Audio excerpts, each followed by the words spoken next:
Dios les bendiga, bienvenidos.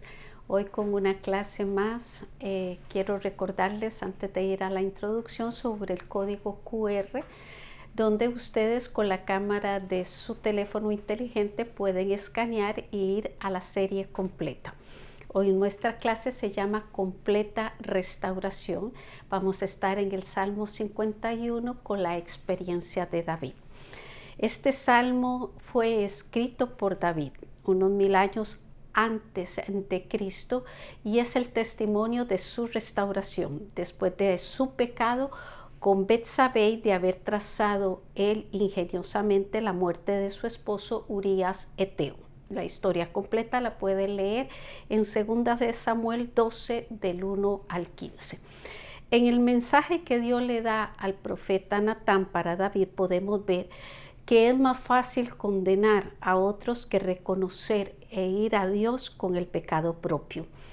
Pero Dios, que busca nuestro arrepentimiento, perdonarnos y restaurarnos, le envió a David al profeta y a nosotros nos dio su Espíritu Santo. Porque el pecado se debe de reconocer, de confesar y abandonar para alcanzar el perdón y la restauración. El Salmo 51:10 dice: crea en mí, oh Dios, un corazón limpio, renueva un espíritu recto dentro de mí. Vamos hacia nuestro primer punto, que dice: ¿qué se necesita para ser limpio? Los 4 elementos básicos de la limpieza del corazón y el alma son los que vamos a ver en esta división, comenzando con la misericordia de Dios. Vamos hacia el verso 1 que dice: ten piedad de mí, oh Dios, conforme a tu misericordia, conforme a la multitud de tus piedades, borra mis rebeliones. Una petición de misericordia es una confesión de culpa. David reconoce que era culpable en haber visto a Betsabé para codiciarla, en haber abusado de su autoridad al hacerla venir para tener relaciones sexuales con ella, cometiendo así adulterio. También engañó a Urías, el esposo de ella, y se convirtió en homicida al dar las órdenes para que éste muriera. Lo que podemos deducir de esta gran lista es que un pecado nunca viene solo, sino que resulta en una cadena de maldades. Bajo esta condición, David no tiene ningún recurso de amparo más que la misericordia de Dios y la multitud de sus piedades. Ir a la bondad de Dios es un acto de fe suficiente para encontrar la salida del terrible hoyo del pecado. Este es el primer paso para ser limpio. Punto B, la acción purificadora de Dios. Verso 2, lávame más y más de mi maldad y límpiame de mi pecado. Este verso nos indica que solo Dios puede purificar el pecado, purificarnos del pecado. Eso significa que ningún mérito, esfuerzo o sacrificio de parte del pecador puede borrar o limpiar ni siquiera la más pequeña falta. David no cayó en este error, estuvo claro en recurrir a la gracia salvadora del Señor. El Nuevo Testamento nos da instrucciones sobre la única manera de ser limpios de toda maldad: su sangre carmesí que brotó en la cruz del Calvario. Tito 3:5 dice: nos salvó, no por obras de justicia que nosotros hubiéramos hecho, sino por su misericordia, por el lavamiento de la regeneración y por la renovación en el Espíritu Santo. Punto C, el reconocimiento del pecado. Verso 3, porque yo reconozco mis rebeliones y mi pecado está siempre delante de mí. Recuerde que esta es la confesión de David. Este verso nos enseña un verdadero acto de arrepentimiento. Este término de arrepentimiento es la traducción de la palabra griega metanoia, que habla de un cambio total de mentalidad. Arrepentirse es abandonar el camino malo, volverse al bien, renunciar al pecado y dejar de hacer lo malo. La fe es la que nos lleva a aceptar el don de Dios, a acercarnos a Él en busca de su perdón. Esto es visible para nosotros en la experiencia de David. Él confesó: yo reconozco mis rebeliones, y con humildad y fe imploró misericordia.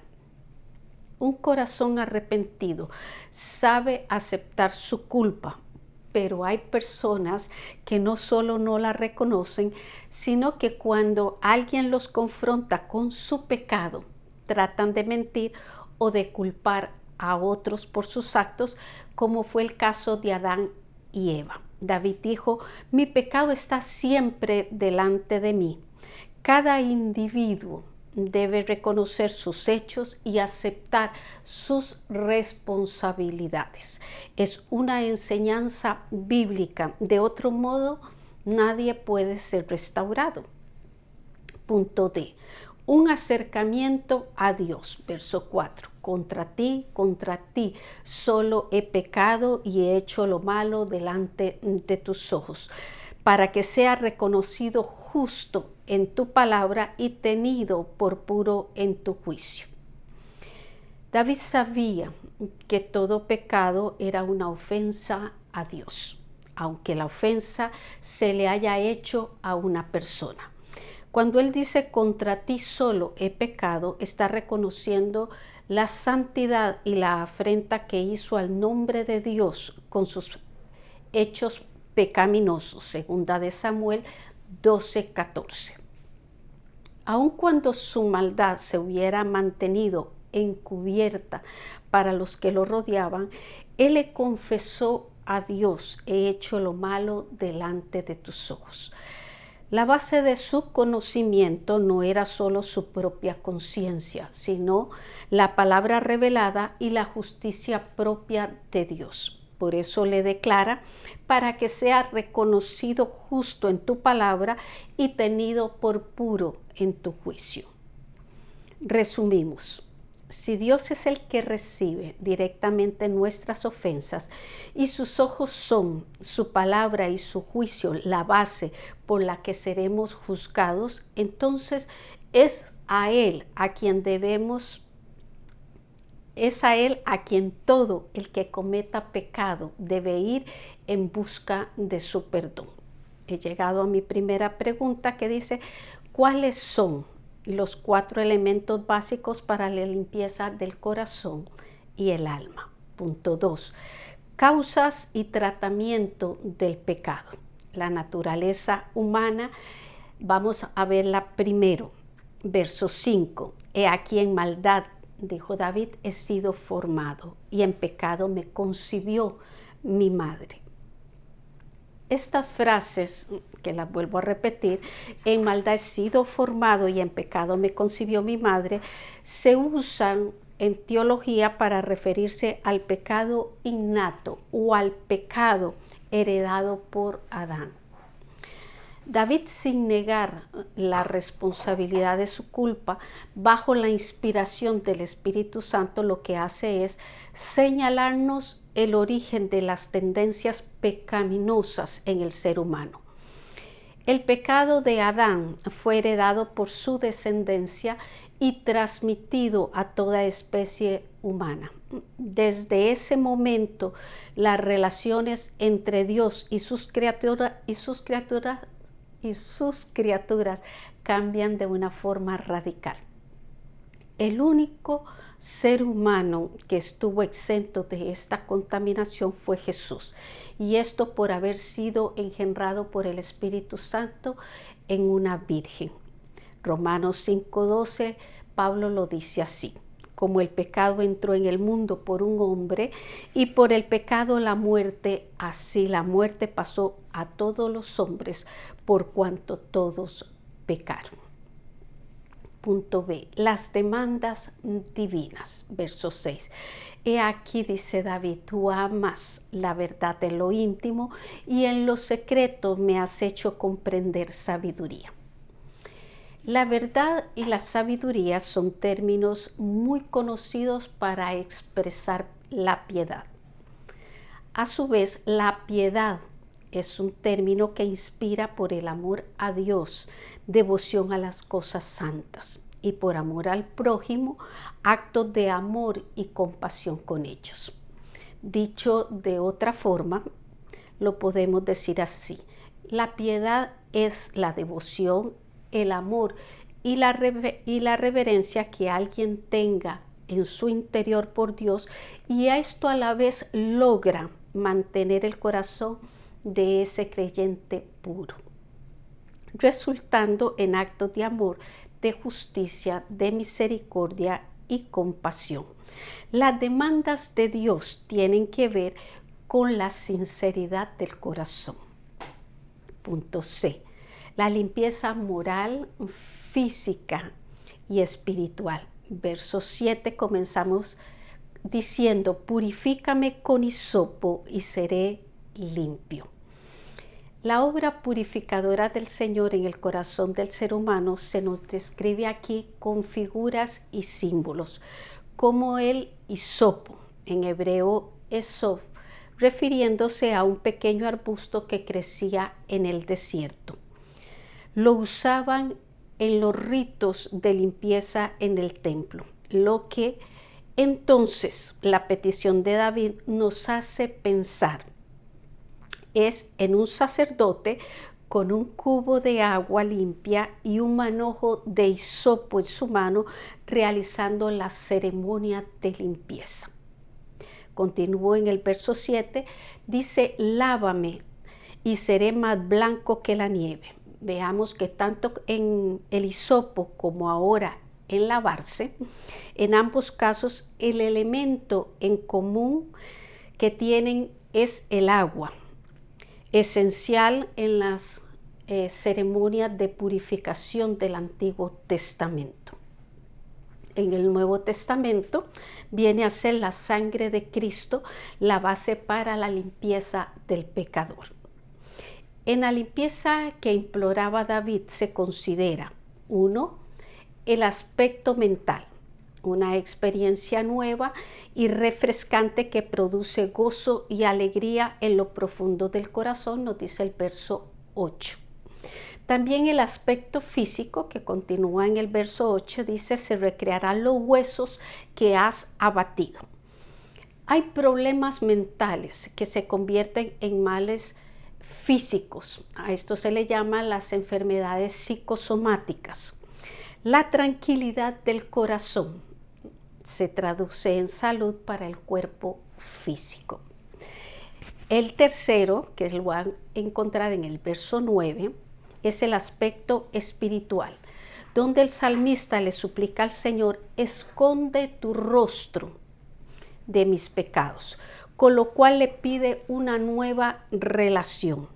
La otra expresión, borra mis rebeliones, se refiere a un estado permanente de justificación con la que el individuo queda aceptado como parte de la familia de Dios, que fue lo que Cristo hizo. Pregunta: ¿a qué se refieren las frases del verso 5? En maldad he sido formado y en pecado me concibió mi madre. Tercer punto, el secreto para no pecar más. Empezamos con la regeneración interior. Verso 10, David decía: crea en mí, oh Dios, un corazón limpio y renueva un espíritu recto dentro de mí.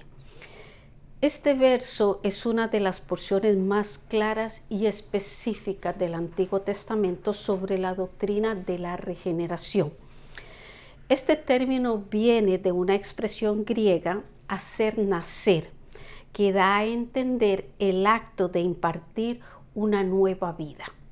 Las palabras de David, crea en mí un corazón limpio, se refiere específicamente a una creación nueva, sin que cuente lo que ya había. El verbo crear en hebreo es hacer de la nada. David se refirió, al decir esto, a la necesidad de que Dios creara en él un nuevo corazón. una nueva fe que afectara para bien sus ideas, sus afectos, sus sentimientos y hasta su vocabulario. Y dice, y renueva, lo cual significa que el principio esencial de una nueva naturaleza no había sido perdida en David, sino que su influencia había sido interrumpida por lo que él había hecho. Un espíritu recto dentro de mí, continúa él diciendo. Cuando dice un espíritu recto, se está refiriendo a un espíritu fiel al Señor, fiel al Señor, que no ceda ante la tentación. Lucas 22:32 dice de Pedro, pero yo he rogado por ti que tu fe no falte, y tú una vez vuelto confirma a tus hermanos. Esto para respaldar que él no había perdido aquella presencia. En este caso David. Punto B, la plenitud del Espíritu Santo. Verso 11, no me eches de delante de ti y no quites de mí tu Santo Espíritu. Estas dos súplicas en sentido negativo que David hace, podemos entender que él estaba previniendo llegar ahí. No me eches delante de ti. Nos da a entender que él no quería llegar a la terrible experiencia de ser echado fuera de la presencia de Dios. Y la segunda súplica, no quites de mí tu Santo Espíritu, es porque no había sido quitado, que era lo que les decía, y por eso les di el ejemplo de cuando Jesús oró por Pedro. Pero se entiende que una acción pecaminosa tras otra puede ser que sí ocurra. Efesios 4:30 dice, no contristéis al Espíritu Santo, con el cual fuisteis sellados para el día de la redención. Hebreos 6, del 4 al 6 también dice, porque es imposible que los que una vez fueron iluminados y gustaron del don celestial y fueron hechos partícipes del Espíritu Santo y asimismo gustaron de la buena palabra de Dios y de los poderes del siglo venidero y recayeron. Vea la palabra recaer, significa volver a caer, o sea, una vez tras otra, sean otra vez renovados para arrepentimiento, crucificando de nuevo para sí mismos al Hijo de Dios y exponiéndole a vituperios. Verso 12. Vuélveme, decía David, el gozo de tu salvación y espíritu noble me sustente. David le pide al Señor que vuelva el gozo de su salvación, porque éste sí lo había perdido por su acto pecaminoso. Y es por medio del arrepentimiento sincero que puede volver este gozo pleno de la obra del Espíritu Santo. Y continúa y dice, y espíritu noble. Cuando dice espíritu noble es sin maldad ni doble intención. Me sustente. Cuando dice me sustente, está hablando de una persona o cosa que sirve de apoyo, sujeta o conserva en cierto estado. Así que para que entiendan la profundidad de la petición de David, él quería un espíritu que no fuera de ir y venir, sino que fuera fiel, pero también que lo ayudara, que lo sustentara, que este espíritu fuera algo que pudiera él apoyarse para mantenerse fiel al Señor. Punto C. El testimonio de salvación, verso 13. Entonces enseñaré a los transgresores tus caminos y los pecadores se convertirán a ti. En Romanos 10:10, Pablo dijo, porque con el corazón se cree para justicia, pero con la boca se confiesa para salvación. Dos declaraciones con el mismo significado. El gozo de la salvación no solo consiste en ser salvo, sino en que otros lo sean por nuestro testimonio. Como pasó con la mujer samaritana, el ciego, los leprosos, el endemoniado gadareno y muchos otros más. Tercera pregunta. ¿Qué transmite David en los versos del 10 al 13 de su relación con Dios. Hemos llegado a nuestra reflexión que dice: en este salmo vimos un hombre de Dios que cayó y pudo levantarse al responder con una actitud humilde y sincera, reconociendo su pecado delante del profeta, que le llevó una palabra de arrepentimiento. Se arrepintió y buscó el favor de Dios. Su vida fue regenerada. El poder del Espíritu Santo le dio la libertad de dar su testimonio para que otros fueran salvos. Por eso en nuestra invitación te pongo el verso que dice: los sacrificios de Dios son el espíritu quebrantado. Al corazón contrito y humillado no despreciarás tú, oh Dios. Lo que decimos es que una actitud humilde te puede llevar a una restauración completa, mientras que una de soberbia te puede quitar todo.